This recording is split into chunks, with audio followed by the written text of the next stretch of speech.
السلام علیکم اور خوش آمدید ایک ایسی کہانی میں جو ہر پاکستانی خاص کر ہر نوجوان کو سنسنی میں مبتلا کر دے گی۔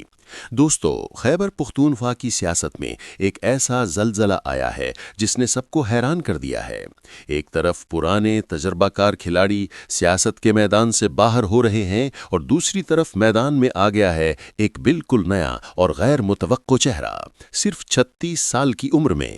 کیا آپ جانتے ہیں کہ سہیل آفریدی کون ہیں؟ وہ قبائلی ضلع سے اٹھنے والا پہلا وزیر اعلیٰ کیسے بن رہا ہے؟ ان کی تعلیم کیا ہے؟ اور سب سے بڑا سوال، وہ کون سے بڑے سیاسی راز ہیں جنہوں نے انہیں اس غیر معمولی کرسی تک پہنچا دیا؟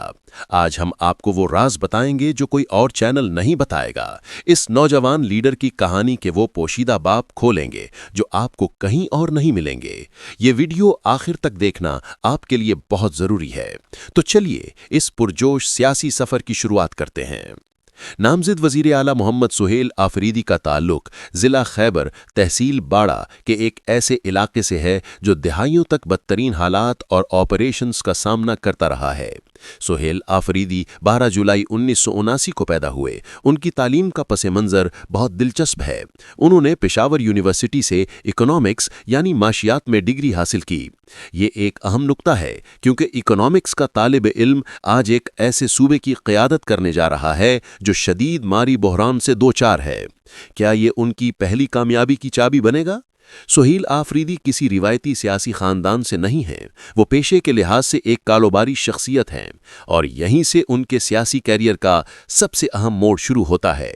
کیا آپ کو معلوم ہے کہ وزیر اعلیٰ بننے سے پہلے سہیل آفریدی کی پہلی نوکری کیا تھی؟ وہ جس پوزیشن پر تھے اسے کسی بھی صوبے کی سب سے غیر اہم وزارت سمجھا جاتا ہے۔ آگے بتائیں گے کہ غیر اہم سے اہم تک کا سفر انہوں نے کیسے طے کیا۔ سہیل آفریدی کا سیاسی ڈی این اے بہت مضبوط ہے۔ ان کا آغاز ینگ لیڈرشپ سے ہوتا ہے، یعنی انصاف اسٹوڈنٹس فیڈریشن۔ یہ وہ تنظیم ہے جہاں سے پی ٹی آئی کو اس کی زیادہ تر نوجوان قیادت ملی ہے۔ سہیل آفریدی نے آئی ایس ایف میں خیبر پختونخوا کے صوبائی صدر کے طور پر خدمات انجام دیں۔ ان کا اسٹوڈنٹ سیاست کا وقت ایسا تھا جب وہ نہ صرف تعلیم میں اصلاحات کے لیے آواز اٹھاتے تھے بلکہ قبائلی علاقوں میں ڈرون حملوں اور دہشت گردی کے خلاف پی ٹی آئی کے دھرنوں اور احتجاجوں میں پہلی صفوں میں کھڑے نظر آتے تھے۔ انہیں پارٹی کا مخلص اور نظریاتی کارکن سمجھا جاتا ہے۔ 2024 کے عام انتخابات میں وہ حلقہ پی کے 70 خیبر 2 سے آزاد امیدوار کے طور پر کامیاب ہوئے، جس کے بعد وہ پی ٹی آئی میں شامل ہوئے۔ انہوں نے بہت بڑے مارجن سے کامیابی حاصل کی جو قبائلی نوجوانوں میں ان کی مقبولیت کا منہ بولتا ثبوت ہے۔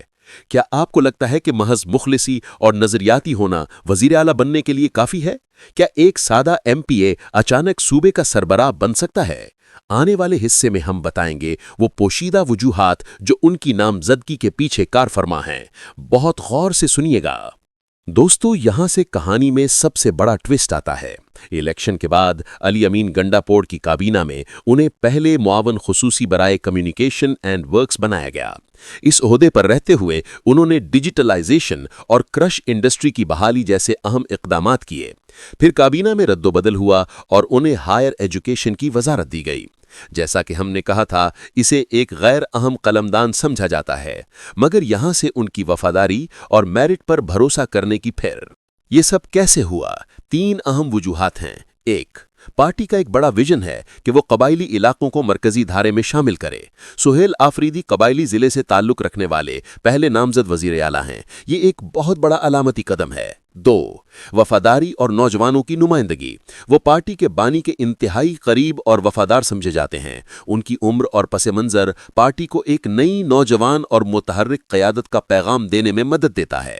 3، امن و امان کا چیلنج۔ اندرونی ذرائع کے مطابق علی امین گنڈاپور کا استعفیٰ اور سہیل آفریدی کی نامزدگی صوبے میں بگڑتے ہوئے امن و امان کی صورتحال سے متعلق ہے۔ پارٹی قیادت کو امید ہے کہ قبائلی پس منظر رکھنے والا نوجوان لیڈر امن کی بحالی کے لیے زیادہ مؤثر کردار ادا کر سکے گا۔ انہیں ایک اہم ٹاسک دیا گیا ہے، دہشت گردی کے خلاف ایک نئی پالیسی۔ یہ نوجوان وزیر اعلیٰ کن بڑے چیلنجز کا سامنا کرے گا؟ اب بات کرتے ہیں کہ سہیل آفریدی کے سامنے چیلنجز کیا ہیں۔ ان کی راہ آسان نہیں۔ اول، مالی بحران۔ خیبر پختونخوا شدید مالی بوجھ تلے دبا ہوا ہے۔ نئے وزیر اعلیٰ کو نہ صرف وفاق سے اپنے حصے کے فنڈز حاصل کرنے ہوں گے بلکہ صوبے کی معیشت کو بھی اپنے اکنامکس کے علم کی روشنی میں سہارا دینا ہوگا۔ دوم، امن و امان کا چیلنج۔ دہشت گردی کی لہر نے صوبے کے کئی علاقوں کو متاثر کیا ہے۔ سہیل آفریدی کو قبائلی جرگوں اور اداروں کے ساتھ مل کر ایک نئی اور مؤثر امن پالیسی بنانی پڑے گی۔ تیسرا، کابینہ کو سنبھالنا۔ تجربہ کار سیاستدانوں کے درمیان ایک نوجوان لیڈر کا کابینہ اور اسمبلی کو لے کے چلنا بھی ایک مشکل امتحان ہوگا، اور اب وہ انکشاف جس کا آپ سب انتظار کر رہے تھے۔ ان کے قریبی سیاسی ساتھیوں میں سب سے نمایاں نام سابق وفاقی وزیر مراد سعید کا ہے، جو پی ٹی آئی کے مشکل وقت کے روپوش رہنما ہیں۔ سہیل آفریدی کو مراد سعید کے قریبی ساتھیوں میں شمار کیا جاتا ہے، جس سے اندازہ ہوتا ہے کہ پارٹی کے اندر وہ ایک مضبوط نیٹ ورک کا حصہ ہیں۔ دوستو، سہیل آفریدی کا وزیر اعلیٰ نامزد ہونا صرف ایک سیاسی تبدیلی نہیں، یہ پاکستان کی ینگ لیڈرشپ کی فتح اور قبائلی علاقے کے مرکزی دھارے میں آنے کا ایک اہم اشارہ ہے۔ ایک عام کارکن سے لے کر صوبے کے سب سے بڑے عہدے تک پہنچنا ان کی وفاداری اور پارٹی کے ان پر اعتماد کا ثبوت ہے۔ مگر یاد رکھیں، یہ کرسی پھولوں کا بستر نہیں بلکہ کانٹوں کا تاج ہے۔